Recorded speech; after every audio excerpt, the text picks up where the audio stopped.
Jemaat yang dikasihi dalam Tuhan. Apa kabarnya pada pagi hari ini?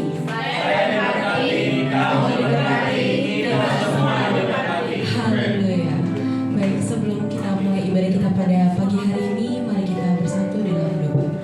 Bapa dalam surga, terima kasih untuk kasih setiamu yang selalu baru setiap kami, Bapa. Terima kasih untuk kesempatanmu Tuhan, kami bisa berkumpul di sini untuk memuji dan menyembah nama-Mu. Kau yang berkati Bapa dari awal, pertengahan hingga akhirnya Tuhan. Kau yang sertai jalan ibadah ini Bapa. Hanya di dalam nama-Mu kami berdoa dan mengucap syukur. Haleluya. Amin.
menjadi umat pemenang. Amin Bapak Ibu. Amin. Haleluya.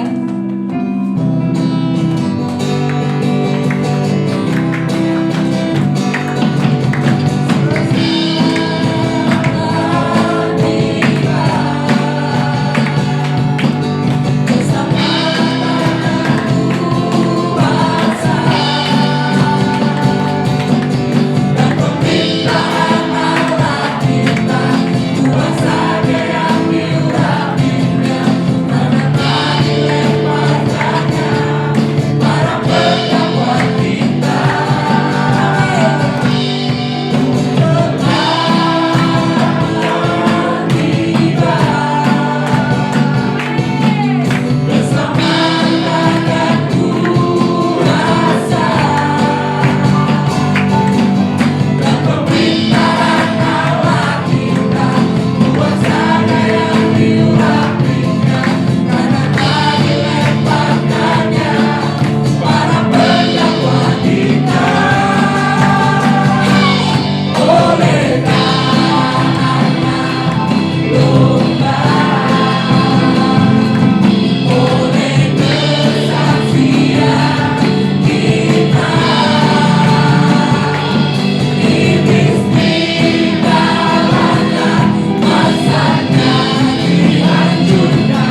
Amin.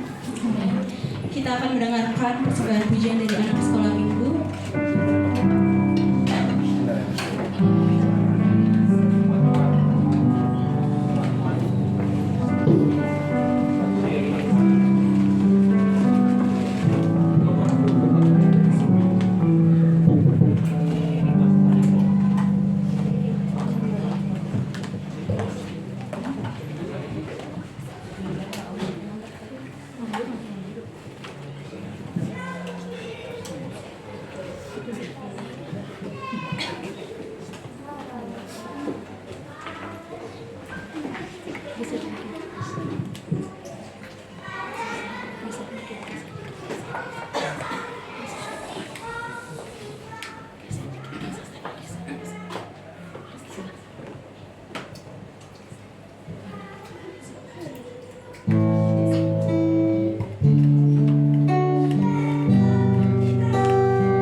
luar biasa memberkati kita semua. Amin Bapak Ibu. Dengan kuasa darah Tuhan kita dipulihkan. Karena sungguh terlalu besar pengorbanan dan terlalu mahal pengorbanan Tuhan yang diberikan untuk setiap kita. Mari kita menghargai dan belajar melakukan setiap firman Tuhan dalam setiap hidup kita.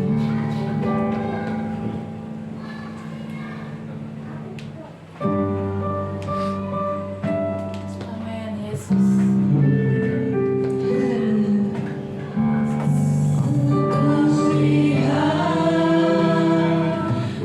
Kasih-Mu kau menderita dan dikandung.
hari Jumat,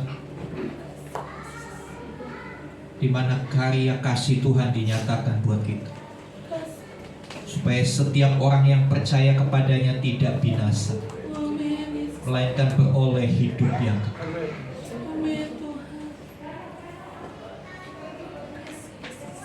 Kematiannya di kayu salib bukanlah sebuah kekalahan, tapi itu adalah sebuah kemenangan. Kematian Kristus di kayu salib bukanlah kelemahan, tetapi itu adalah sebuah kerelaan.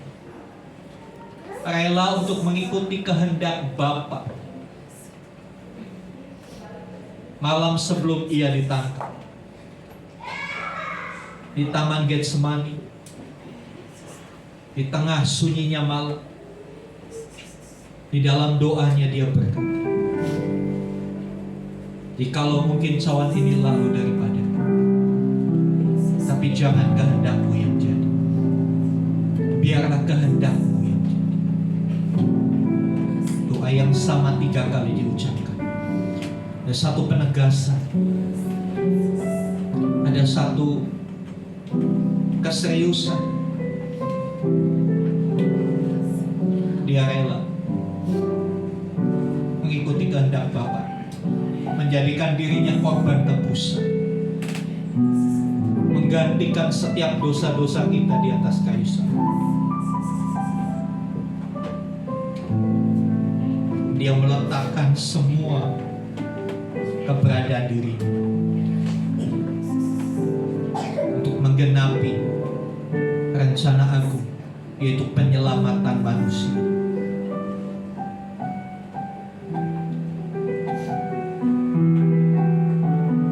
Terima kasih Tuhan untuk apa yang Kau kerjakan 2000 tahun yang lalu di atas kayu salib.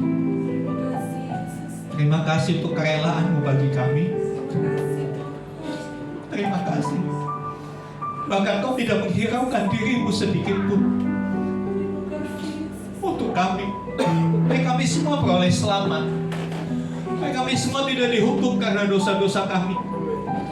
Engkau menanggung semua dosa-dosa itu. Engkau memikul semua dosa-dosa kami di dalam tubuh-Mu, sehingga tubuh-Mu hancur dan darah-Mu tercurah habis di atas kayu salib. Untuk kami yang memberontak, untuk kami yang sombong, untuk kami yang masih suka bohong, untuk kami yang malas ibadah, untuk kami yang terlalu egois, untuk kami yang emosian, Engkau lakukan itu semua Tuhan. Terima kasih. Tidak dapat kami membalas, tidak dapat kami berkata-kata.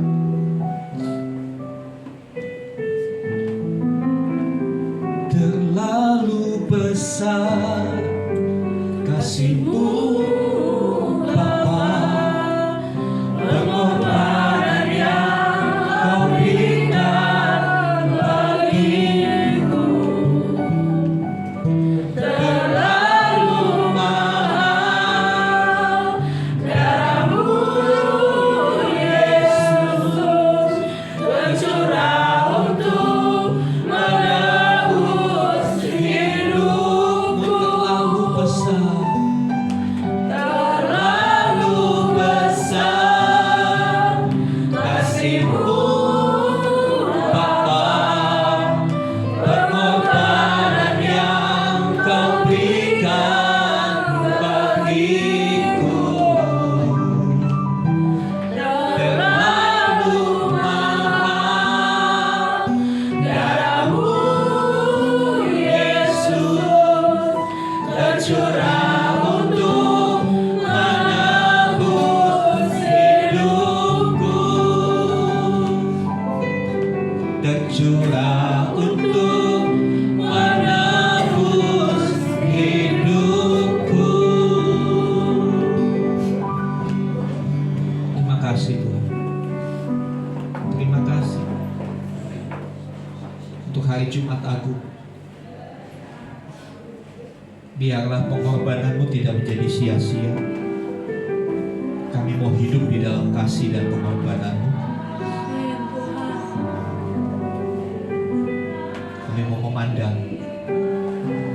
Engkau perbuat bagi kami. Bahkan ketika orang-orang menyakiti kami, biarlah kami mampukan kami berkata, ampunilah mereka, karena mereka tidak tahu apa yang mereka perbuat.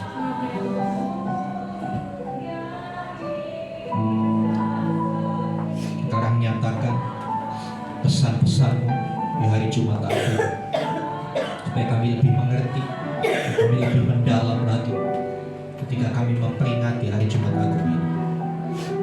Pujilah nama-Mu Tuhan. Berkati teman-teman kami yang sudah melayani dalam pujian penyembahan. Apapun yang mereka lakukan tidak menjadi sia-sia. Tuhan yang memberkati, Tuhan yang menolong mereka untuk mereka terus mengembangkan talenta yang Tuhan beri, sehingga mereka boleh lebih lagi memuliakan Tuhan. Pujilah nama-Mu Tuhan. Dalam nama Tuhan Yesus kami berdoa. Haleluya. Amin. Amin. Silakan duduk Bapak Ibu. Shalom. Sekali lagi shalom. Iya. Saudara yang dikasihi Tuhan, Jumat Agung, satu peristiwa yang menjadi inti dari iman kekristenan. Ya, seringkali kekristenan itu salah kaprah. Ya, seringkali kekristenan itu hanya berfokus kepada Natal. Ya, seringkali kekristenan berfokus kepada Natal. Ya, semua orang mempersiapkan Natal begitu rupa. Ya, semua orang bahkan mengeluarkan anggaran yang tidak sedikit untuk Natal. Tapi sejatinya hari ini, 3 hari ke depan, ya, hari ini dan 3 hari ke depan, ini adalah inti iman kita, inti iman Kristen yang sejati. Ya. Natal itu memperingati hari kelahiran. Tokoh-tokoh lain juga punya tanggal kelahiran, iya kan? Natal itu hanya memberikan satu penegasan bahwa seorang yang bernama Yesus Kristus itu benar-benar pernah lahir, ada di dunia, bukan tokoh dongeng. Kenapa? Karena Superman gak punya tanggal lahir, betul? Batman gak punya tanggal lahir, Wonder Woman gak punya tanggal lahir. Tapi tokoh-tokoh dunia yang pernah ada, tokoh real itu ada tanggal lahirnya. Termasuk Nabi Muhammad, ketika mereka memperingati Maulud Nabi, itu memperingati kelahirannya. Jadi kelahiran Yesus, Natal itu membuktikan bahwa dia itu real, bukan cerita bohong, ya, bukan hayalan. Yang membedakan Yesus Kristus dengan tokoh lainnya adalah hari ini. Hari ini kita memperingati wafatnya, sudah bukan Isa Al-Masih lagi, wafatnya Yesus Kristus. Pemerintah Indonesia sudah tegas menyatakan wafatnya Yesus Kristus. Ya, lalu saudara bertanya, Pak, Yesus Kristus sama Isa Al-Masih sama nggak? Nanti saya bahas di Komsel. Ya, jadi pastikan datang di Komsel kalau mau tahu jawabannya. Ya, Isa Al-Masih sama Yesus Kristus sama aja nanti, nggak sekarang. Nanti kelamaan, itu makanan di bawah udah dingin nanti. Iya, jadi saudara yang dikasih Tuhan. Iya, hari ini kita mau belajar satu perkataan Tuhan Yesus. Ayo lompat yang pertama. Ya Bapa, ampunilah mereka karena mereka tidak tahu apa yang mereka perbuat. Yang kedua, hari ini juga kamu bersama-sama dengan aku di Firdaus. Yang ketiga, sebetulnya ibu ini anakmu, anak ini ibu. Tapi kita lompat yang ketiga karena momennya tepat di Jumat Agung.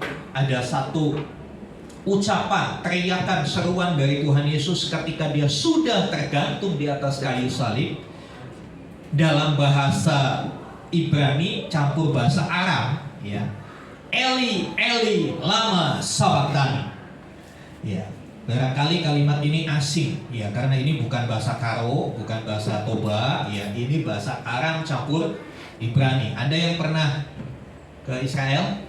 Ada, Oma ini ya. Ya.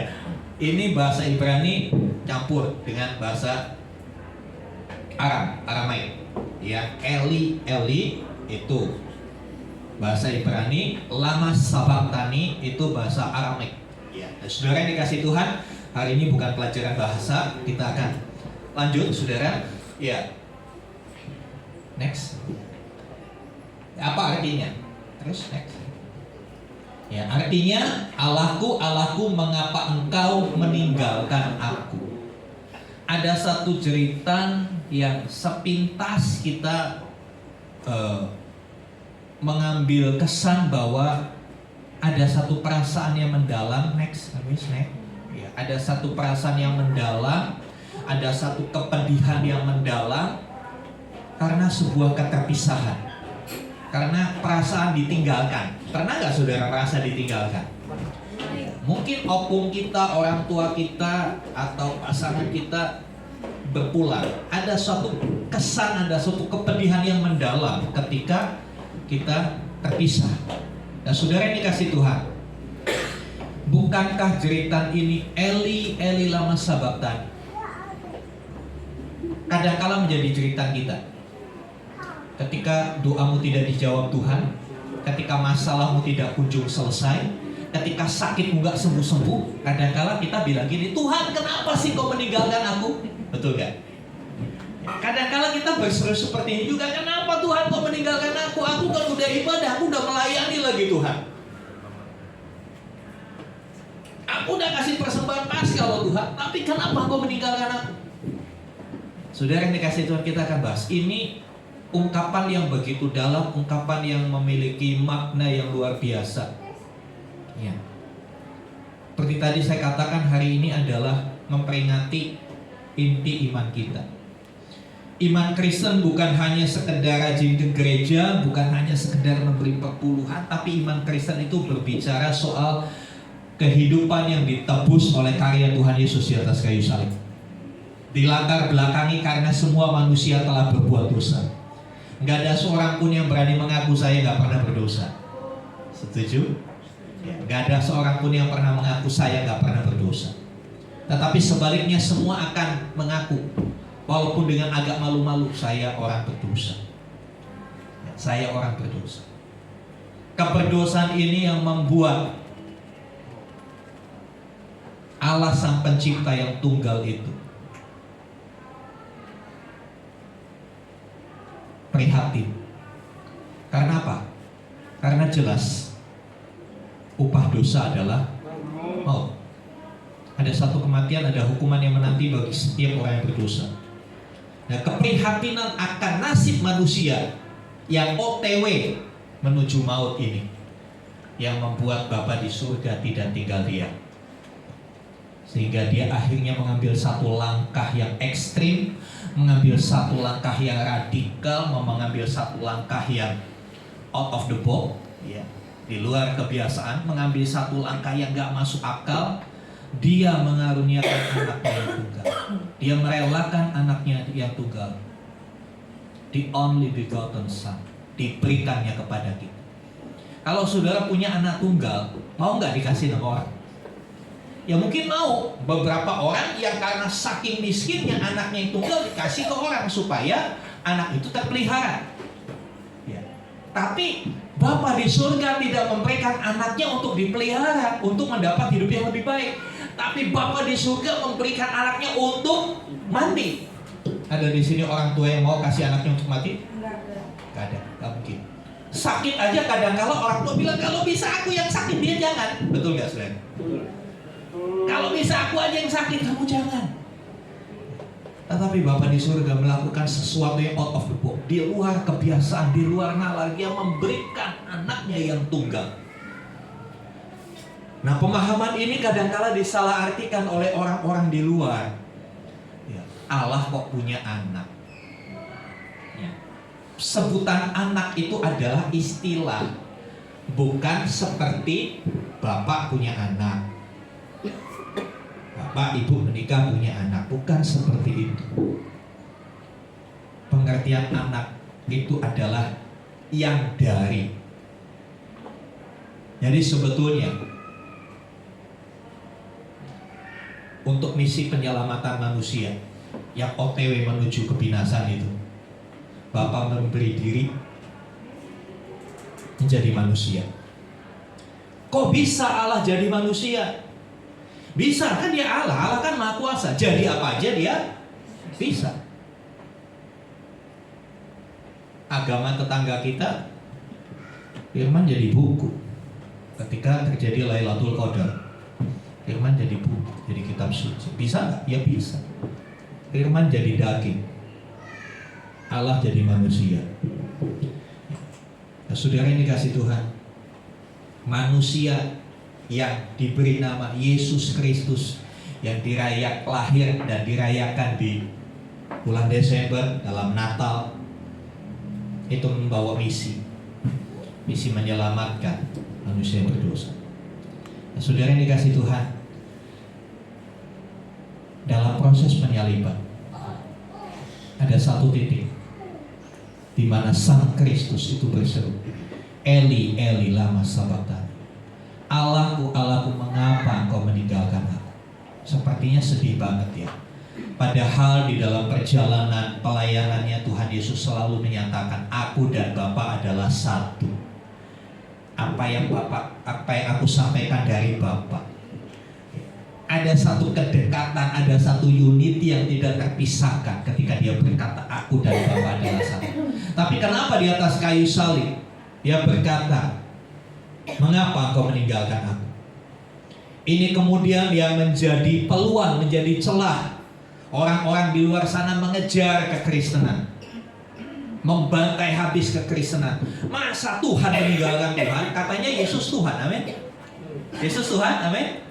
Tapi kok Tuhan berkata, mengapa Tuhan meninggalkan aku? Lah Tuhan meninggalkan Tuhan ini gimana?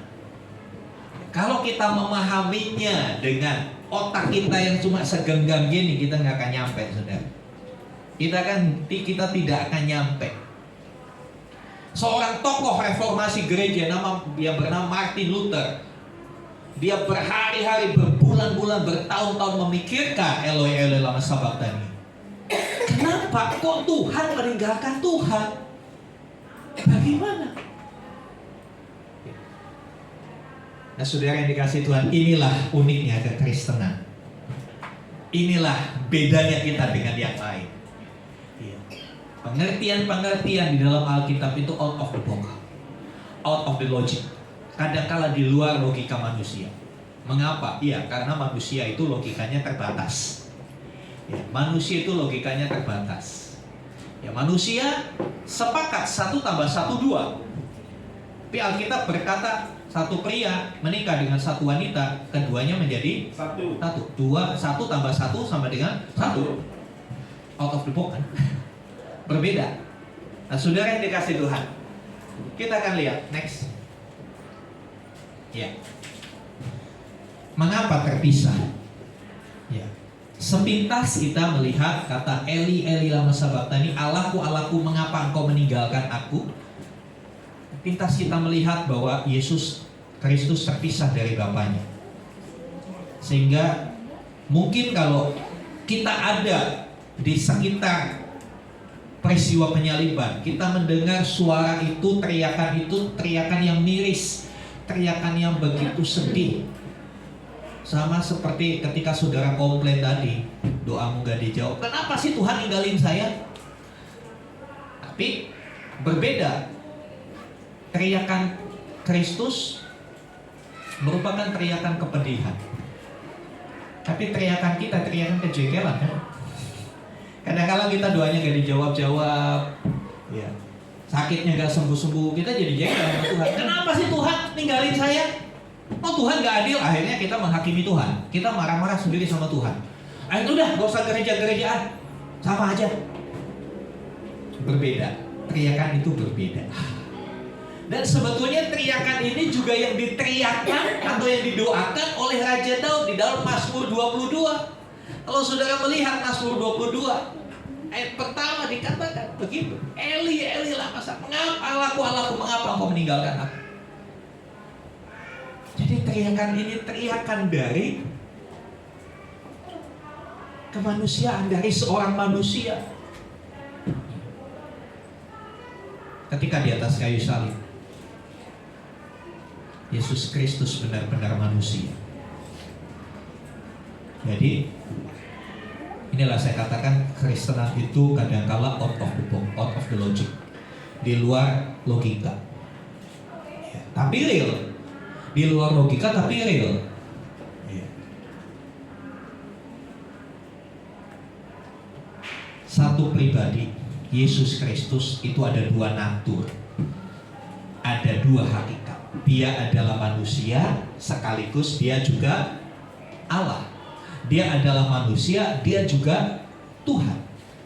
Ada dalam satu pribadi yang diberi nama Yesus Kristus. Ketika dia menjadi manusia, semua potensi kealahannya, semua kemampuannya dia sebagai Allah itu dilepaskan. Sebab itu Tuhan Alkitab berkata dalam keadaannya sebagai dia telah mengosongkan dirinya dan telah menjadi sama dengan manusia. Dia Allah, dia Tuhan, tapi mengosongkan dirinya. Apa arti kata mengosongkan diri? Melepaskan semua kemampuannya. Dia nggak pakai semua kemampuannya. Karena kalau dia pakai semua kemampuannya, dia pakai kemampuannya dia sebagai Allah, itu paku nggak tembus, saudara. Itu paku nggak tembus. Ketika dia pakai kealahannya, ketika prajurit Roma mencambuk, nggak akan ada luka, dan dia tidak bisa mati di atas kayu salib. Tapi dia mengosongkan dirinya. Dia tidak pakai kuasanya sebagai Allah. Dia lepaskan. Dia menjadi sama seperti saudara dan saya. Kalau dicubit sama-sama sakit. Untuk apa? Kembali untuk sebuah misi, menyelamatkan manusia. Next. Ya, inilah jawabannya kenapa harus terpisah. Mengapa terpisah? Ya, Habakuk 1:13 kita baca sama-sama, 2-3. Matamu terlalu suci untuk melihat kejahatan, dan engkau tidak dapat memandang kezaliman. Ya. Allah matanya terlalu suci untuk melihat kejahatan. Sebab itu dia harus meninggalkan. Dia harus memalingkan wajahnya dari sang anak yang disalib. Kenapa? Matanya terlalu suci untuk melihat kejahatan. Ya. Engkau tidak dapat memandang kezaliman. Itulah alasannya mengapa Yesus berteriak, Allahku, Allahku, mengapa engkau meninggalkan aku? Karena Allah terlalu suci. Dia tidak bisa melihat kejahatan. Sementara Yesus yang disalibkan itu menanggung dosa. Artinya dalam dirinya semua dosa manusia ada di dalam dirinya. Dia menjadi berdosa karena kita. Next, ayat selanjutnya. Yesaya 59 ayat 1 dan 2 juga mengatakan, tetapi yang merupakan pemisah antara kamu dan Allahmu adalah segala kejahatan. Jadi ketika doamu belum dijawab, ketika sakitmu belum sembuh, ketika masalahmu belum selesai, datang masalah baru. Kayaknya ayat ini harus kita perhatikan. Ya. Selanjutnya ayat ini bilang, dan yang membuat dia menyembunyikan diri terhadap kamu sehingga ia tidak mendengar ialah segala dosa. Yang menjadi pemisah antara kita dan Allah adalah segala kejahatan kita. Yang membuat dia tidak mendengar doa kita adalah segala dosa kita. Jadi jangan buru-buru berteriak, Allahku, Allahku, mengapa engkau meninggalkan aku? Jangan buru-buru berteriak, Tuhan kenapa enggak adil, kenapa saya ditinggalkan? Periksa dulu. Mungkin kita enggak sadar bahwa ada yang memisahkan kita dan Allah. Ada yang membuat telinganya tersumbat sehingga tidak mendengar suara kita. Periksa diri dulu. Jangan gampang-gampang nyalain orang. Jangan gampang-gampang nyalain Tuhan. Jangan gampang-gampang memvonis Tuhan tidak adil. Next. Ya. Kita melihat. Dia yang tidak mengenal dosa telah dibuatnya menjadi dosa karena kita. Inilah alasan mengapa dia berseru, Eli, Eli lama sabachthani. Mengapa dia berseru, Allahku, Allahku, mengapa engkau meninggalkan aku? Karena saat di kayu salib dia menjadi dosa. Karena siapa? Karena saudara dan saya. Karena kita dia menjadi dosa. Semua dosa manusia ditumpukan kepada dia, ditimpakan kepada dia. Saudara pernah gak ngalami? Saudara gak salah, terus saudara dituduh. Pernah gak mengalami seperti itu? Nah, pasti pernah ya. Mungkin di keluarga waktu kita kecil, kakak sama adik gitu kan. Kadang-kala kita gak salah, lalu ya karena kita anak sulung, lalu yang disalahin kakaknya mulu gitu. Nggak mau ngalah si kakak, ya kan? Coba ngalah lah sama adik gitu kan. Perasaan saudara gimana? Berontak kan? Gak terima kan? Sebetulnya itu yang dialami Tuhan Yesus. Dia tidak berdosa, tapi dia dijadikan dosa karena kita. Dia dijadikan dosa karena kita. Makanya saya katakan kematiannya di kayu salib itu bukan kelemahan, tapi kerelaan. Dia rela untuk menjadi dosa karena kita. Karena dia punya tujuan, supaya dalam dia kita dibenarkan oleh Allah. Supaya di dalam dia kita dibenarkan. Sama seperti cerita tadi, kakak adik. Adiknya yang salah, kakaknya yang dituduh, yang dipersalahkan. Lalu kakaknya terima, ya udah daripada adik saya dipukul, kasihan dia masih kecil, biar saya aja pasang badan. Itu yang Yesus lakukan buat kita. Itu yang Tuhan Yesus lakukan buat kita. Ya kan? Ketika dua anak, salah satu berbuat salah, orang tua pasti akan menghukum.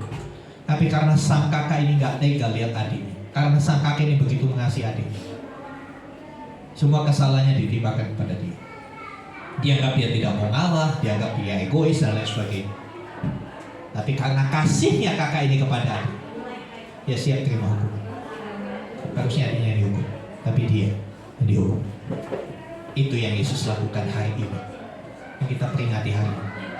Saudara yang dikasih Tuhan, dia yang tidak berdosa, dikatakan dia yang tidak mengenal dosa. Kenal aja gak buru-buru melakukan, tetapi dijadikan dosa. Ya, dijadikan dosa karena kita. Saudara yang dikasih Tuhan, kematiannya di kayu salib bukan kelemahan, tapi kerelaan. Ingat di Taman Getsemani, dia tahu apa yang akan terjadi. Kenapa? Dia ngerti banget salib itu seperti apa. Orang yang disalib itu nggak sembunyi-sembunyi, ya, nggak sembunyi-sembunyi, tapi dijadikan tontonan umum, semua orang boleh menonton. Beda dengan hukuman mati di Indonesia. Hukuman mati di Indonesia nggak diekspos, nggak diumumkan. Ya, akan ada hukuman mati, gembong narkoba di Cikarang, akan ditembak di Stadion Wibawa Mukti. Silakan boleh menonton. Wah, pasti orang berjubel di sana. Ya, tapi kan enggak, di Indonesia hukuman mati diam-diam, tahu-tahu udah mati aja gitu kan. Tapi hukuman salib nggak kayak gitu, dipertontonkan. Dipertontonkan, semua mata bisa melihat. Dia tahu itu yang bakal dihadapi. Tuhan Yesus tahu itu yang dia bakal dihadapi di hari Jumat itu. Tetapi di Taman Getsemani dia berkata, biar kehendakmu yang jadi, jangan kehendakku. 3 kali. Dalam budaya orang Ibrani, orang Yahudi itu kalau ngomong sekali aja udah serius. Karena mereka memegang Taurat, ya, tidak boleh berdusta. Ya, tidak boleh berdusta, tidak boleh mengucapkan saksi dusta. Orang Yahudi kalau ngomong diulang sampai 2 kali, itu berarti minta diperhatikan. Tapi kalau dia sampai ngomong 3 kali hal yang sama, 3 kali hal yang sama diulang dan diulang 3 kali, itu berarti serius. Itu berarti benar-benar serius. Sama seperti di tetangga-tetangga kita, suami istri talak 1 masih bisa rujuk, ya kan? Talak 2 bisa rujuk nggak? Tapi kalau udah talak 3, ini sudah ada cerita. Ini serius banget, makanya talak 3. Saya talak kamu dengan talak 3. Kalau udah dibilang gitu udah. Nggak ada istilah rujuk. Gimana caranya nggak bisa rujuk? Tuhan Yesus ngomong 3 kali kepada Bapa di surga. Apa yang dia katakan? Sekiranya mungkin cawan ini lalu daripadamu, tapi kalau nggak bisa, kehendakmu yang jadi. 3 kali dia berkata, bukan kehendakku tapi kehendakmu. Bukan kehendakku tapi kehendakmu. 3 kali dia ucapkan itu. Dia sangat serius dengan pernyataannya. Dia sangat serius dengan keputusannya untuk naik di atas kayu salib. Dia rela. Jadi ketika ada orang berkata, oh Eli Eli lama sabachthani, itu sebetulnya Yesus nggak rela mati. Nggak rela, makanya dia merasa, kenapa Tuhan meninggalkan saya? Kenapa Tuhan nggak memberikan kekuatan waktu disalib? Tiba-tiba Superman berubah gitu. Jadi tapi wajah hitam. Orang prajurit ditendang, dipukul, KO semua. Itu maunya kita, kebanyakan nonton film Hollywood begitu sudah. Tapi yang Yesus lakukan, orang berpikir dia kalah. Orang berpikir dia kalah. Dunia kadang mendoktrin kita, bahkan orang tua pun kadang kala mendoktrin kita untuk kita jangan mau kalah. Ya kan? Kamu kenapa kok mukanya lebam pipinya, dipukul sama itu? Kenapa nggak balas? Betul nggak, saudara? Betul. Kenapa nggak balas? Balas, kamu kan badannya lebih gede, Allah dia kecil, kamu tonjok juga kalah. Dunia mengajarkan seperti itu. Tapi Tuhan, kebayang nggak kalau waktu ditangkap Tuhan Yesus ngebales? Cia! Begitu keluar taekwondo-nya, keluar karatenya. Ya batal saudara dan saya diselamatkan. Kita nggak jadi diselamatkan. Justru kematiannya di kayu salib itu adalah kemenangannya. Justru kematiannya di atas kayu salib bukan karena dia lemah, justru karena dia kuat. Orang yang kuat itu tidak selalu harus melawan. Orang yang kuat itu justru kadang-kala berdiam diri. Di dalam diam ada kekuatan yang dahsyat. Ya, dunia kan bilang begitu. Ya kan, kalau saudara dimaki-maki orang, saudara diam. Orang bilang, bego amat sih. Balas, ngapain lu diam aja? Kita dibodoh-bodohin, betul gak? Kita disalah-salahin. Kita dibilang, cemen lu gitu aja. Balas, ngelawan, kenapa sih? Tunjukin bahwa kamu itu gak seperti itu. Tunjukin bahwa kamu tuh lebih kuat dari dia. Itu dunia. Kalau saudara kena itu, saudara terprovokasi oleh iblis. Ketika Yesus di atas kayu salib, penjahat juga memprovokasi dia. Penjahat yang di kanan, di kiri memprovokasi. Kalau Tuhan Allah turun, bebaskan dirimu, bebaskan kami juga. Dan orang-orang juga memprovokasi dia. Kalau dia benar anak Allah, kalau kamu benar anak Allah, turun, selamatkan dirimu. Kadang-kadang kan ada provokasi-provokasi gitu kan. Kalau kita mau rela, kalau kita mau ikhlas, kita diprovokasi. Kamu sudah dirugikan banyak loh sama dia. Kenapa sih gak nutut? Bego banget sih lu. Ya, itu kan kalimat-kalimat provokasi. Tapi sekali lagi Tuhan Yesus tidak terjebak dengan provokasi murahan yang menggagalkan misinya. Dia tetap OTW menuju kemenangan. Dia tetap fokus pada tugasnya. Salib adalah bukti kerelaan, bukan kelemahannya. Dia rela melakukan apa aja supaya saudara dan saya selamat. Dia rela diapa-apain aja. Jujur, saya sebagai hamba Tuhan kadang-kala saya masih belum rela. Kadang-kala saya masih belum rela. Kadang-kala jujur masih ada dongkolnya manusia kita. Tapi saya belajar hari ini, ya rela. Ya gampang lah saudara. Dituduhkan segala yang salah dan dia diam. Dia diam. Saudara yang dikasih Tuhan, dia yang tidak mengenal dosa menjadi dosa karena kita, supaya kita dibenarkan oleh Allah. Selanjutnya, Yesaya 53 ayat yang kelima. Ya, kerelaannya itu tidak lantas dia santai, tidak mengalami apa-apa. Justru kerelaannya itu dia harus mengalami ini. Tetapi dia tertikam oleh karena pemberontakan kita. Dia diremukkan oleh karena kejahatan kita. ganjaran yang mendatangkan keselamatan bagi kita ditimpakan kepadanya, dan oleh bilur-bilurnya kita menjadi sembuh.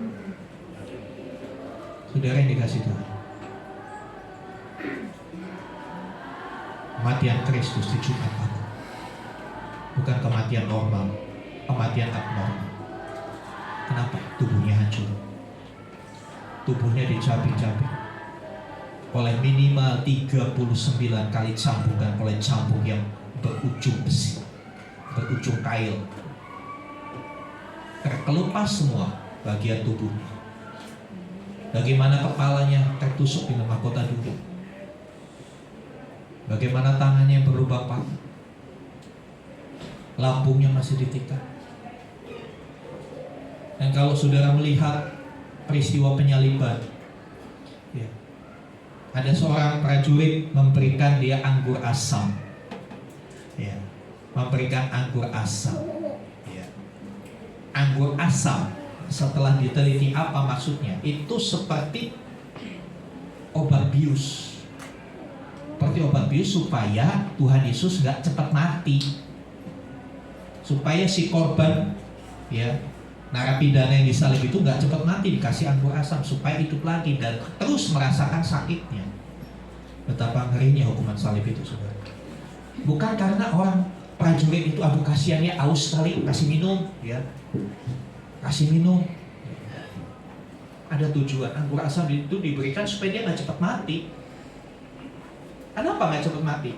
Orang masih asik menonton. Orang masih menonton. Ini belum selesai. Nanti dulu, jangan mati dulu, biar dia merasakan dulu nikmatnya penderitaan itu. Karena apa? Karena kejahatan kita. Ya. Dikatakan dia tertikam oleh pemberontakan kita. Berapa banyak kita berontak sama Tuhan. Ketika kita mengalami hal yang tidak mengenakan, kita marah-marah sama Tuhan. Kita protes sama Tuhan. Jujur, saya juga pernah berontak sama Tuhan. Saya bilang, kenapa Tuhan panggil saya jadi gembala? Gembala itu gak enak. Ya, gembala itu gak enak. Selalu disalahkan. Punya tujuan baik, disalahartikan. Ya. Tapi ketika saya membaca ini, saya nangis, Tuhan ampuni saya. Kau tertikam karena pemberontakan saya. Tubuhmu dihancurkan karena kejahatan kita. Ya. Saudara yang dikasih Tuhan, tapi satu hal dia rela lakukan itu.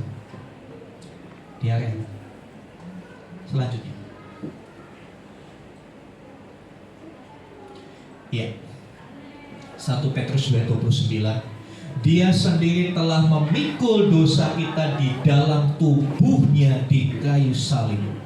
Ini yang membuat Bapak meninggalkan dia. Ini yang membuat Bapak berpaling.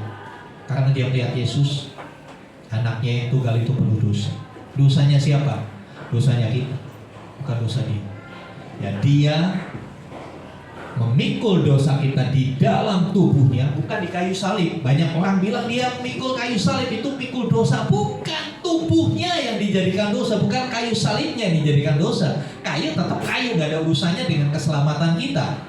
Tapi tubuhnya Kristus itulah yang menjadi berdosa karena kita. Tubuhnya itulah yang dihukum. Jadi bukan kayu salibnya dihukum. Kayu salib tetap kayu, gak ada urusannya dengan keselamatan kita. Ya. Jadi banyak orang Kristen, ya, keliru mengerti ini. Dipikir salib, sehingga di rumah orang Kristen harus ada salib. Nanti supaya selamat. Ya, nanti kalau ada setan kasih salib, setannya lari. Kebanyakan nonton film Hollywood, Dracula sama salib lari. Bukan salibnya, saudara, tapi siapa yang disalib pada waktu itu. Tubuhnya Kristus yang memikul dosa kita. Ya, dosanya bukan ditimpakan ke kayu salib, tapi ditimpakan kepada tubuhnya Tuhan Yesus. Ya, supaya kita yang telah mati terhadap dosa hidup untuk kebenaran. Ini konsekuensinya kalau kita mau menerima Tuhan Yesus, kita harus mati terhadap dosa. Mati itu berbicara soal perpisahan. Mati terhadap dosa artinya kita berpisah dari dosa. Jangan sentuh lagi, jangan lirik lagi, jangan dekat-dekat lagi. Ya, supaya kita yang mati terhadap dosa hidup untuk kebenaran. Ada perubahan dari hidup untuk dosa, sekarang hidup untuk kebenaran. Oleh bilur-bilurnya kamu telah sembuh. Next. Terus, ya, saudara, Allah itu maha kasih, betul? Semua agama mengakui dua sifat Allah ini, maha kasih dan maha adil. Ya. Apa namanya? Semua agama mengakui Dia itu maha kasih. Ya. Dan Dia juga maha adil. Terus, next. Ya, keadilan Allah menuntut supaya dosa itu dihukum. Ya kan? Kadang-kala kan kalau kita misalnya waktu masih sekolah, ya, kalau ada temen yang nggak ngerjakan PR, kita pinginnya dia dihukum, betul nggak? Supaya adil Pak, dia dihukum. Terlambat masuk sekolah dihukum, dijemur di lapangan misalnya gitu ya. Kita senang, kita melihat itu baru adil. Sama orang tua kita juga begitu. Siapa yang salah? Misalnya, ayo siapa yang bangunnya terlambat dihukum, suruh ngepel rumah misalnya. Ya, kita sudah paham tentang keadilan. Keadilan itu bicara akan ada hukuman untuk setiap kesalahan. Itu keadilan. Ya. Tertanam di kita kalau adil itu kalau salah harus dihukum. Tapi kita lupa. Itu kita hanya terapkan di orang lain. Kita nggak pernah terapkan itu ke diri kita. Kalau kita salah, maaf ya, ampuni ya, betul nggak sih? Kita paham keadilan, tapi kita nggak bisa mengimplementasikan keadilan ke diri kita. Kita enak nuntut orang supaya adil. Ya, keadilan Allah itu berkata dosa harus dihukum, it's right, betul. Tapi itu berlawanan dengan kasih Allah. Next. Ya, kasih Allah berkata dosa harus diampuni. Lalu bagaimana, saudara? Sementara Dia Allah yang adil dan Allah yang kasih. Tapi adil dan kasih ini kan berlawanan. Satu harus dihukum, satu harus diampuni. Bingung kan? Pilih yang mana, saudara? Kalau saudara berdosa mau diampuni apa mau dihukum? Halo? Saudara berdosa mau dihukum apa mau diampuni? Yang minta diampuni? Angkat tangan. Kita mau diampuni kan? Tapi kalau orang lain berdosa kita maunya diampuni. Kita kadang-kala kalau orang lain berdosa maunya dihukum, kalau saya berdosa saya diampuni. Itu kira-kira benar apa gimana, saudara? Iya kan? Kita kadang-kala kalau saya salah ampuni saya, orang lain salah hukum. Kita bingung dengan dua hal ini. Tetapi Allah yang out of the box, our logic, di luar logika kita, Dia punya jalan untuk itu. Next. Ya, Dia punya jalan untuk itu. Keduanya dipertemukan dalam salib. Diampuni dan dihukum itu dipertemukan dalam salib. Bagaimana bisa? Next. Ya, salib merupakan perjumpaan antara keadilan Allah dan kasih Allah. Keadilan Allah di mana? Iya, salah dihukum. Tapi Dia selalu punya cara. Yang dihukum bukan kamu, tapi anak tunggal Allah, Yesus Kristus yang dihukum. Ketika Dia dihukum, tuntutan keadilan terselesaikan kan? Tuntutan keadilan kan setiap kesalahan dihukum. Ketika Yesus disalibkan, keadilan Allah terpuaskan? Ya, keadilan Allah selesai. Sudah finish. Makanya di ucapan selanjutnya Tuhan berkata, sudah selesai. Kata-kata sudah selesai saya pernah bahas di Jumat Agung berapa tahun yang lalu. Sudah selesai, tetelestai itu bukan berarti sudah selesai makan, ya kan? Sudah selesai nonton film, sudah selesai healing, bukan. Sudah selesainya itu gambaran begini. Saudara punya utang, nyicil, lalu sampai pada cicilan terakhir. Bagaimana, saudara? Sudah selesai, iya kan? Sudah selesai, motor BPKB-nya diambil. Kalau nyicil rumah sudah selesai, sertifikatnya bisa diambil. Selanjutnya digade urusan lain. Tapi ketika Dia berkata tetelestai, berarti tuntutan hutang sudah selesai. Sudah dibayar lunas. Sudah nggak ada lagi, nggak harus nyicil lagi. Kecuali kalau digadai ya nyicil lagi kan begitu. Cuma kadang-kala kan kita senang menggadaikan hidup kita. Jatuh bangun terus dalam dosa kan. Sehingga nggak kelar-kelar hidupmu. Nah, saudara dikasih Tuhan. Salib adalah pertemuan antara keadilan Allah dan kasih Allah. Keadilannya terpenuhi sudah. Karena Yesus sudah dihukum. Karena Yesus sudah menderita. Karena keadilannya sudah selesai, pengampunan terjadi. Pengampunan buat setiap orang yang percaya akan apa yang sudah dilakukan Tuhan Yesus. Adakah kita orang-orang yang mempercayai karyanya? Adakah kita orang-orang yang menghargai karyanya yang begitu luar biasa? Next. Iya. Terus Yesus Kristus adalah Allah yang menjadi manusia dalam rangka karya penyelamatannya.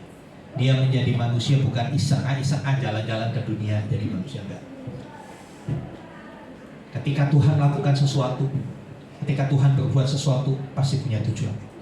Demikian juga ketika Tuhan berbuat sesuatu dalam hidup kita, dia punya tujuan. Ketika dia mengizinkan sesuatu terjadi dalam hidup kita, dia punya tujuan. Bahkan ketika sakit penyakit diizinkan terjadi dalam hidupmu, dia punya tujuan buat hidup. Dia bukan Allah yang suka iseng. Beda, kalau kita kan suka iseng. Ya, gabut nongkrong ya kan, gabut begini Tuhan gak pernah seperti itu. Dia selalu punya tujuan dalam setiap aksinya. Ketika dia turun menjadi manusia, dia punya tujuan. Apa? Karya penyelamatan. Supaya manusia yang berdosa boleh diampuni. Caranya ya tetap dosa harus dihukum kan gitu. Dosa harus dihukum. Tapi mau diampuni gimana? Harus ada orang yang ganti dia. Yesuslah menggantikan saudara dan saya. Ya. Lewat pengorbanannya di atas kayu salib. Next. Ya. Eli Eli lama sabachthani merupakan ungkapan perasaan Yesus Kristus yang sangat mendalam yang menunjukkan penderitaannya. Ya, dia menderita. Kenapa? Dia harus berpisah. Seketika itu, ketika tubuhnya penuh dosa manusia, karena dia angkut semua tubuhnya semua dosa itu dalam tubuhnya. Ya, menunjukkan penderitaannya, keterpisahan dengan Allah. Jadi sebetulnya penderitaan Kristus yang paling menyakitkan bukan ketika dicambuk, bukan ketika dimahkotai duri, bukan ketika diolok-olok, bukan ketika dia harus memikul kayu salib yang kurang lebih 75 kilo itu sejauh 800 meter. Bukan itu. Tapi penderitaan yang paling menyiksa adalah ketika Allah berpaling darinya, karena dia menjadi dosa karena dia. Ya, dan pengorbanannya yang sangat besar untuk menebus dosa manusia. Next. Ya, jadi kematiannya bukan kelemahan tapi kerelaan.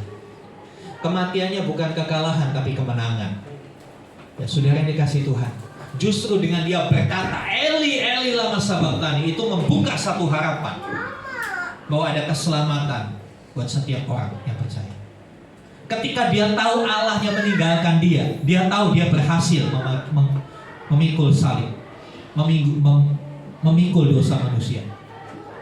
Ketika dia merasa, dia tahu Allahnya berpaling dan meninggalkan dia tahu misinya berhasil.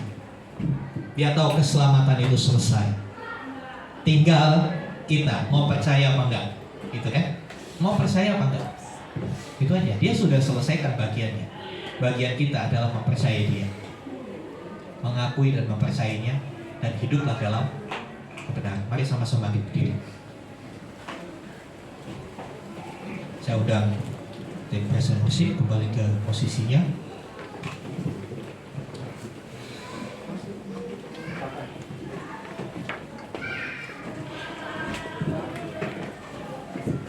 Ketika dia berkata Eli Eli lama sabachthani, dia tahu tugasnya berhasil,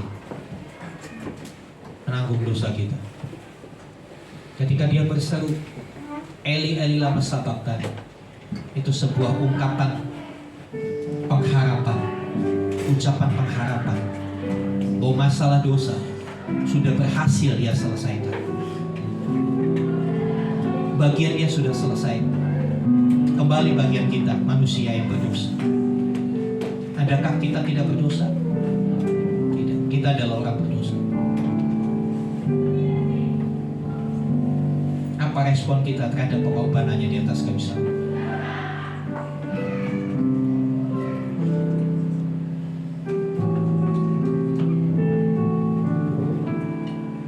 Tolong videonya diputarkan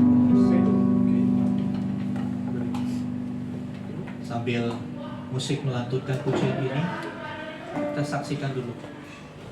Ada satu tayangan video yang mengingatkan kita.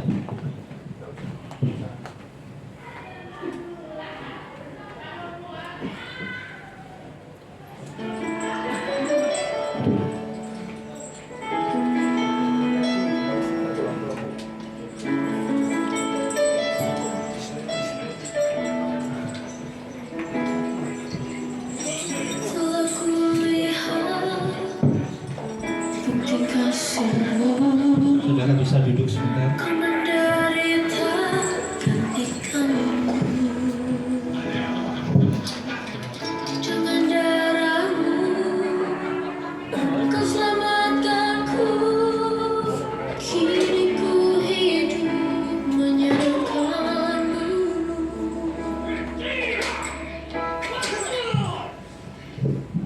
Setelah jenazah, prajurit itu mencambuk dia.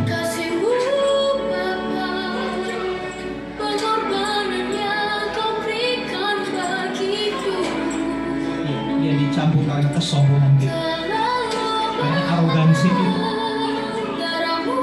karena kita yang kadang kala merasa saya yang paling benar. Semua ditimpakan kepadanya.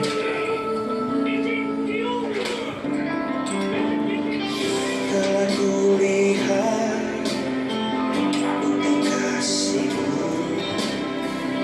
Kau menderita gantikanku.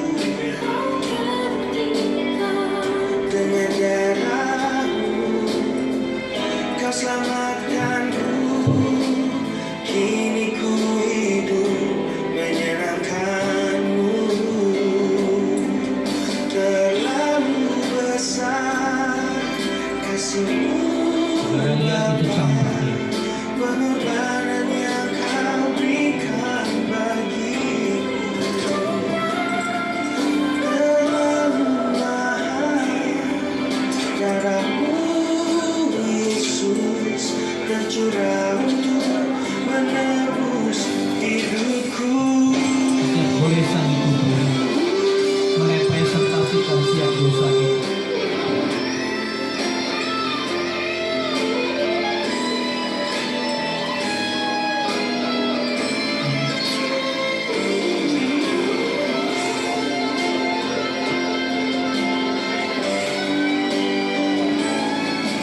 Terlalu besar kasih-Mu, Bapa, pengorbanan yang Kau berikan bagiku.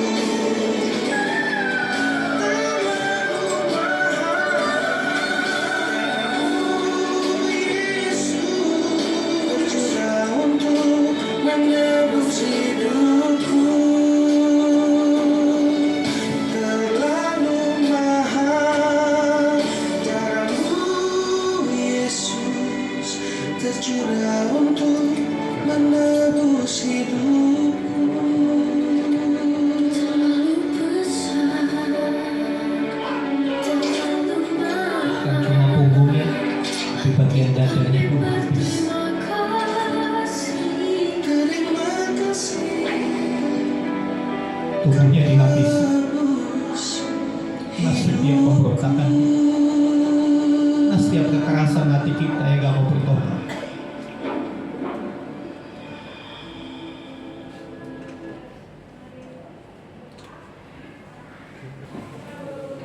Musik lantunkan pujian ini. Bentar kita masuk dalam perjamuan kudus. Makanya apa yang sudah kita saksikan boleh kembali mengingat karyanya begitu luar biasa buat saudara dan saya.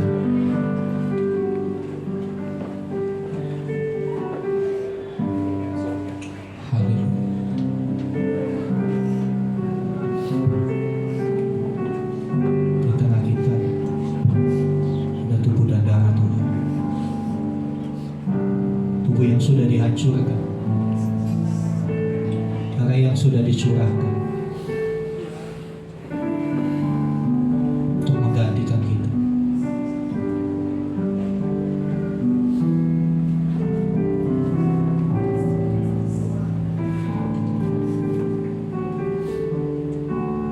Darah Yesus cukup untuk menebus setiap kita.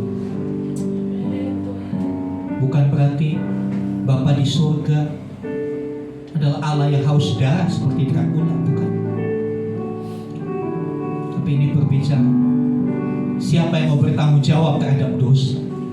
Karena keadilan itu menuntut hukuman atas setiap kesalahan. Tetapi kasihnya dibuktikan dengan menyediakan diri untuk menjadi pengganti.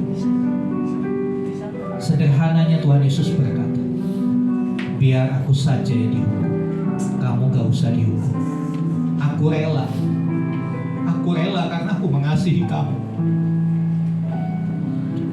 Aku rela mati asal kamu bisa hidup. Aku rela hancur asal kamu dipulihkan.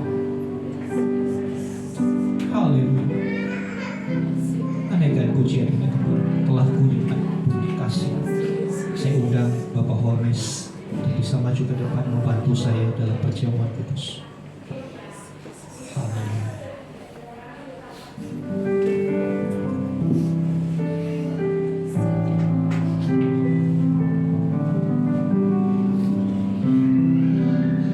Telah kulihat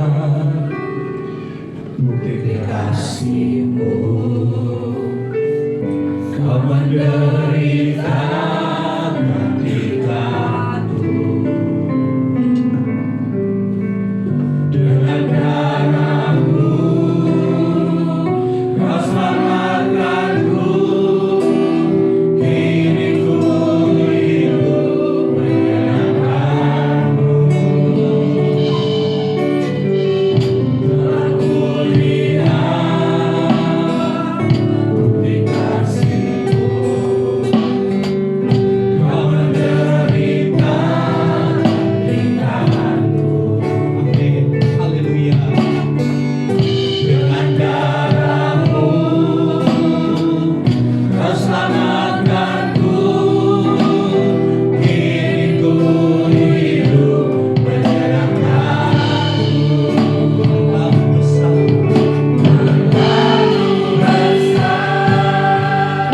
kasih-Mu, pengorbanan yang Kau berikan bagiku. Terlalu mahal,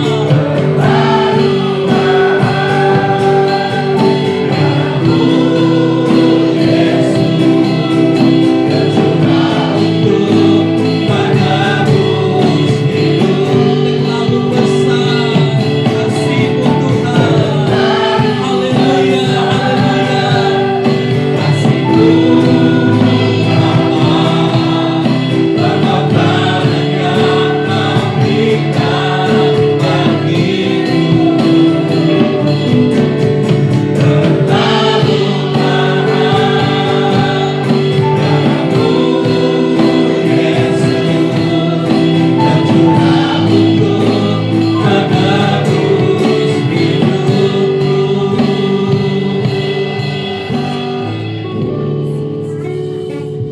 Di tengah kami sedia roti dan anggur sebagai lambang tubuh dan darah Tuhan. Tubuh Tuhan yang begitu tercapik-capik diremukkan karena kesalahan dan dosa. Darah Tuhan yang dicurahkan karena setiap kesalahan kami. Sucikan, kuduskan roti dan anggur ini ya Bapa, layak untuk mengingatkan kami akan karya-Mu di Jumat Agung.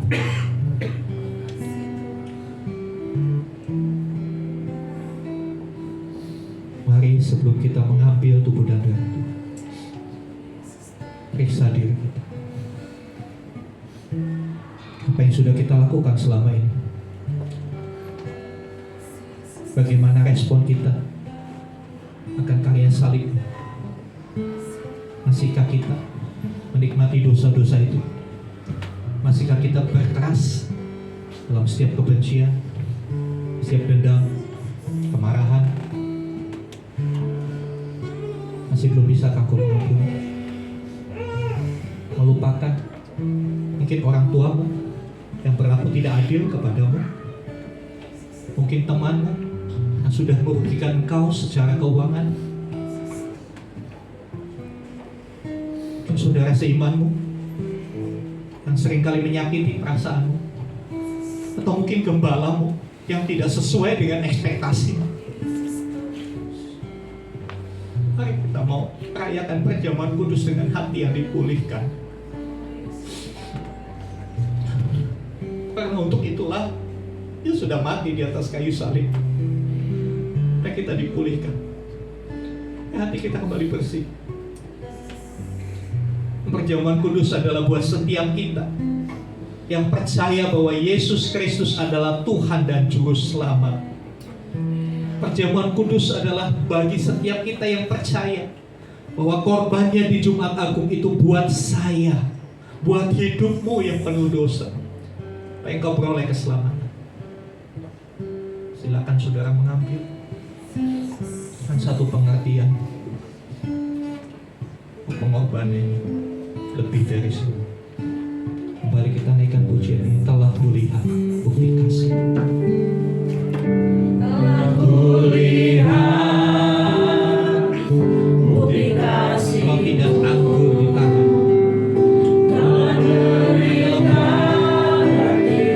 Dia sudah menderita bagi kita. dengan darahmu kau selamatkanku, kini ku hidup menyenangkanmu. Sekali lagi katakan, telah kulihat. Telah kulihat Haleluya. bukti kasih-Mu, kau menderita ketinggalanku. Dengan darahmu kau selamatkanku, kini ku hidup menyenangkanmu. Terlalu besar kasih-Mu Bapa, pengorbanan yang Kau berikan bagiku. Terlalu mahal darah-Mu Yesus, tercurah untuk padamu hidup. Terlalu besar, Terlalu besar kasih-Mu Bapa, pengorbanan yang Kau berikan bagiku. Terlalu mahal darah-Mu Yesus, tercurah untuk padamu hidup yang tercurah untuk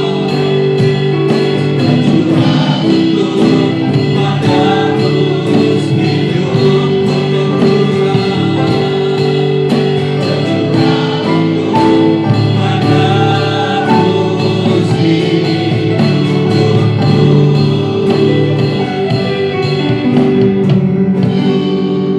ambil waktu beberapa saat.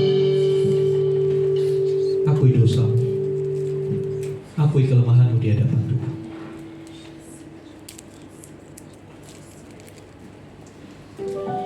Biar karya salib yang menjadi nyata dalam hidupmu. Ketika dosamu diampuni, kau juga menerima kekuatan untuk tidak lagi berbuat dosa. Mungkin selama ini kita terlalu mengabaikan, kita terpola dengan kategori dosa. Dosa kecil, bohong-bohong sedikit. Anak-anak muda, mungkin tanpa sadar engkau membohongi orang tuamu. Jangan kau pikir dosa berbohong itu lebih ringan dari dosa membunuh. Jangan kau berpikir dosa kebohongan itu lebih ringan dari perzinahan. Alkitab tidak melihat kategori dosa. Alkitab jelas berkata upah dosa adalah maut. Bukan upah dosa besar adalah maut. Itu berarti dosa kecil juga bisa menyebabkan kita mengalami maut. Selagi masih ada nafas, ambil kesempatan untuk minta ampun dan bertobat kepada Tuhan. Kita nggak tahu sampai berapa lama hidup kita. Siapa yang nyangka 1 jam ke depan barangkali ada pesawat yang jatuh di atas gereja ini dan kita mati sama-sama. Siapkah kita untuk itu? Jangan kau merasa masih muda, kau masih sehat, aku bisa hidup 1000 tahun lagi. Kematian adalah misteri Tuhan. Kita nggak tahu, bahkan 1 jam ke depan kita masih hidup atau enggak, kita nggak tahu. Tapi saya cuma mau ingatkan, selagi ada kesempatan, bereskan hatimu. Selagi ada kesempatan, selagi masih ada nafas dalam tubuh, bereskan hatimu, saudara. Sebelum kau makan tubuh dan darah Tuhan. Jangan ada kebencian, jangan ada kemarahan.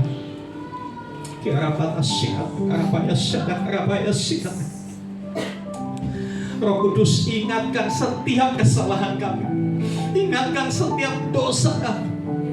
Selidiki hati kami, apakah hati kami benar-benar mengasihi Engkau. Selidiki setiap motivasi kami, supaya kami tidak bersalah di hadapan. Saudara, perjamuan kudus adalah hal yang sakral. Haleluya, haleluya, haleluya, haleluya, haleluya, haleluya.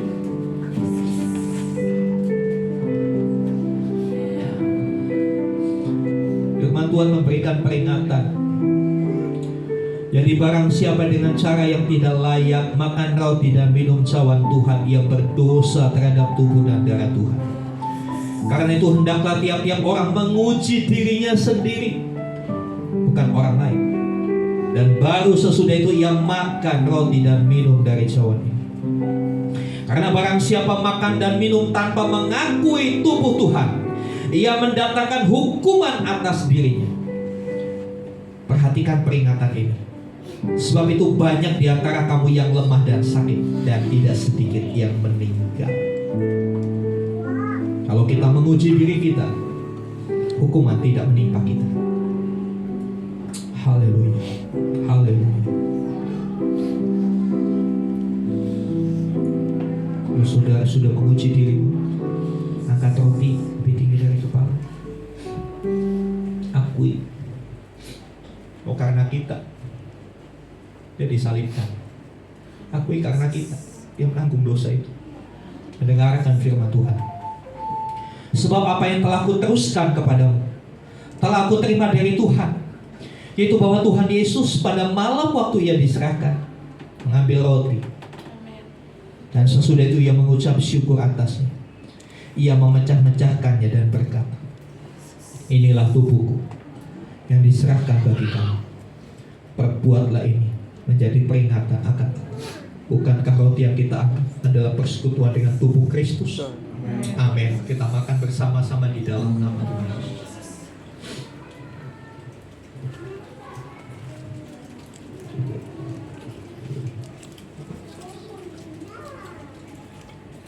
Haleluya, haleluya, haleluya, haleluya.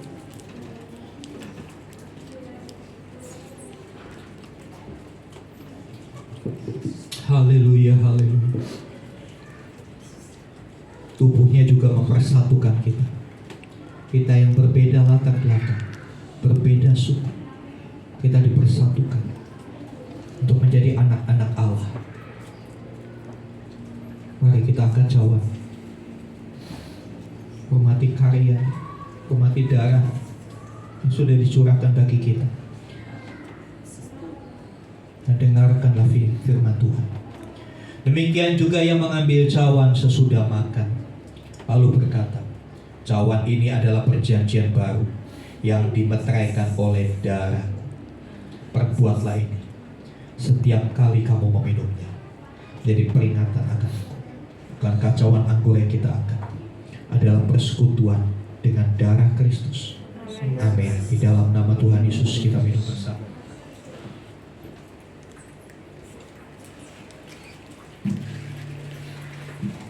Haleluya, haleluya. Haleluya, haleluya. Haleluya, haleluya. Ucapkan syukur kepada Tuhan. Kamu katakan lagi, terlalu besar.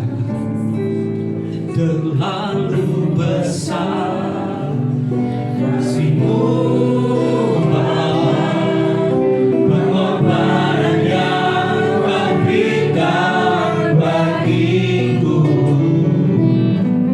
Terlalu mahal darah-Mu, Yesus, tercurah untuk menebus hidupku. Terlalu besar, terlalu besar. Ucapkan syukur kepada Tuhan. Terlalu besar kasih-Mu, pengorbanan dahsyat. Haleluya. Terlalu mahal, terlalu mahal darah-Mu, Yesus, tercurah untuk menebus hidup. Sekali lagi katakan, terlalu besar, terlalu besar kasih-Mu, pengorbanan yang Kau berikan bagiku. Terlalu mahal darah-Mu, Yesus, tercurah untuk menebus hidup. Tercurah untuk menebus hidup. Haleluya.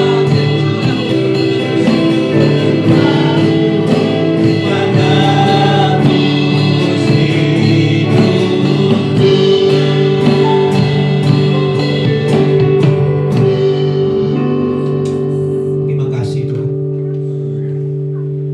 untuk kasih-Mu yang sungguh besar. Tuhan Yesus, terima kasih untuk kerelaan-Mu menggantikan kami di atas kayu salib.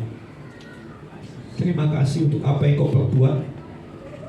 Kami tahu kami terlalu jahat, tapi biarlah peringatan Jumat Agung hari ini memberi dampak perubahan hidup kami, perubahan fokus kami. Kami tidak lagi fokus pada diri kami sendiri.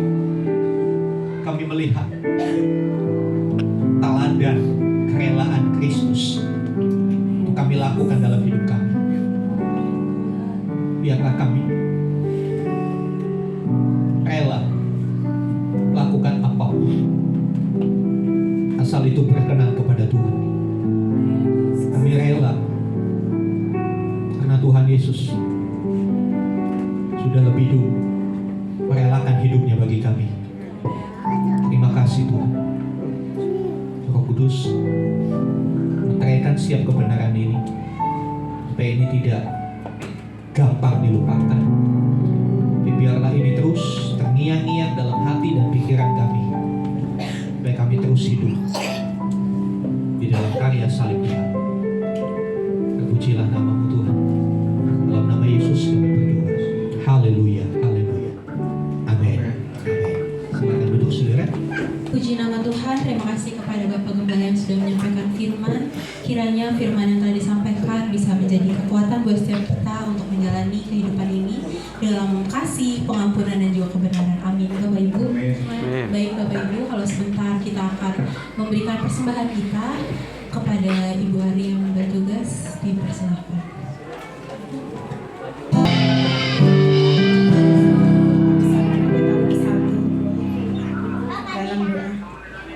kasih Bapa, terima kasih Yesus untuk peringatan hari ini Tuhan, untuk peringatan karya salib ini Tuhan.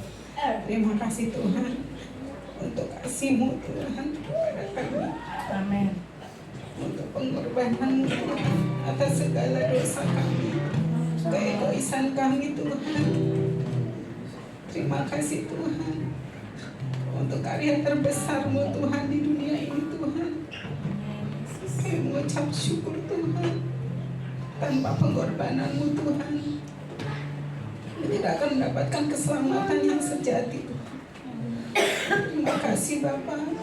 Biarlah peringatan hari ini Tuhan menjadi momentum dalam hidup kami, untuk kami boleh hidup lagi lebih baik Tuhan, memuliakan nama-Mu Tuhan, menjauhkan dari segala hal yang telah Engkau larang Tuhan dalam hidup kami.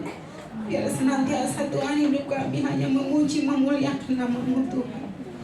Terima kasih Bapa, Bapa yang baik. Bila kami telah mengembalikan sebagian daripada berkat-Mu Tuhan, terima kasih Bapa untuk setiap tangan yang terulur.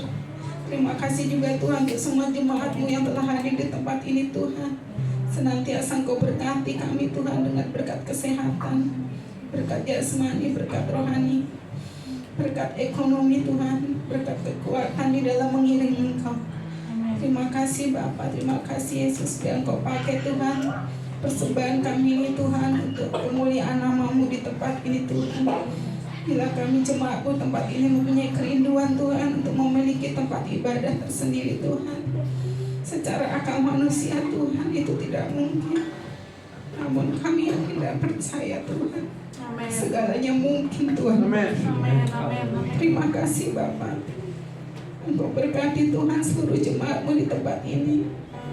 Engkau berkati Tuhan Bapak Gembala kami Tuhan beserta keluarga. Engkau berkati Tuhan setiap pengerja Tuhan di tempat ini Tuhan. Terima kasih Bapa untuk setiap kami yang hadir di tempat ini Tuhan. Kami ucap syukur Tuhan. Terpujilah nama-Mu. Hanya di dalam nama Tuhan kami Yesus Kristus kami mengucap syukur. Haleluya. Amin.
Terima kasih Bapak atas karya-Mu yang terlalu besar untuk kami Bapak. Di pagi hari ini kami Bapak menyatakan firman-Mu begitu dalam untuk kehidupan kami hari-hari ini Bapak. Terima kasih juga Tuhan Yesus, Engkau rela disalibkan untuk memulihkan kehidupan kami. Biarlah kehidupan kami ini Bapak senantiasa bersama-sama-Mu Bapak di hadapan-Mu. Kami ingin menyatakan bahwa kebenaran firman-Mu Kami datang ke hadapan-Mu untuk mengampuni dosa dan kesalahan kami, Bapa. Ampuni Bapa setiap jemaat yang hadir di sini, Bapa. Kami juga rindu Bapa kasih Bapa yang baik dalam ibadah kami ini. Banyak firman yang sudah kami dengarkan melalui hamba-Mu. Berkati hamba-Mu Bapa. Berikan kekuatan kepada hamba-Mu ini Bapa. Berikan kekuatan kepada suaminya, istrinya Bapa. Begitu juga dengan kedua putrinya Bapa. Agar setia dalam pelayanan-Mu Bapa. Terima kasih juga Bapa untuk anak-anak kami Bapa yang bertugas dalam pelayanan di pagi hari ini Bapa. Biarlah mereka semakin maju, semakin cinta kepadamu Bapa. Mereka mengenal kasih daripadamu Bapa, agar mereka layak hidup di dunia ini mendapatkan kasih daripadamu Bapa. Begitu juga Bapa dengan acara Paskah anak-anak besok Bapa yang berada di Oslo 2 GMI Bapa. Kami serahkan ke dalam tangan pengasihan-Mu. Engkau tutup dan bungkus Bapa acara ini mulai dari awal, pertengahan, dan akhir nanti Bapa. Kami yakin dan percaya di dalam nama Tuhan Yesus tidak ada terkendala sedikit apapun Bapa. Terima kasih juga Bapa untuk pagi hari ini, hari yang cerah yang Kau berikan Bapa kepada kami, sehingga kami dapat berbondong-bondong dapat mendengarkan firman-Mu Bapa, karena Engkau telah mengutus anak-Mu di kayu salib Bapa. Begitu juga Bapa untuk Paskah tanggal 26 yang di Karawang Bapa. Kami juga mendoakan agar semuanya berjalan dengan lancar Bapa. Setiap panitia yang membuatnya di Superbook nanti Bapa, kami yakin dan percaya di dalam nama Tuhan Yesus Engkau jauhkan dari segala mara bahaya. Bapa yang baik, pagi hari ini Bapa, kami juga sudah melihat Kristus disalib, Yesus Kristus ini telah disalibkan Bapa. Bapa yang baik, berkati Bapa kepemimpinan Presiden Bapak Prabowo dan wakilnya beserta jajarannya Bapa. Biarlah mereka pemimpin negara ini Bapa, menjadi pemimpin yang takut akan Engkau Bapa, yang mendapatkan kasih yang daripadamu Bapa, sehingga mereka takut akan firman-Mu Bapa. Bapa, kami juga sebentar lagi akan meninggalkan tempat ibadah kami ini, tetapi juga kami tidak akan meninggalkan firman-Mu Bapa. Kami akan memakai selalu firman-Mu di langkah-langkah kami Bapa. Kami juga akan merindu menerima berkat daripada hamba-Mu.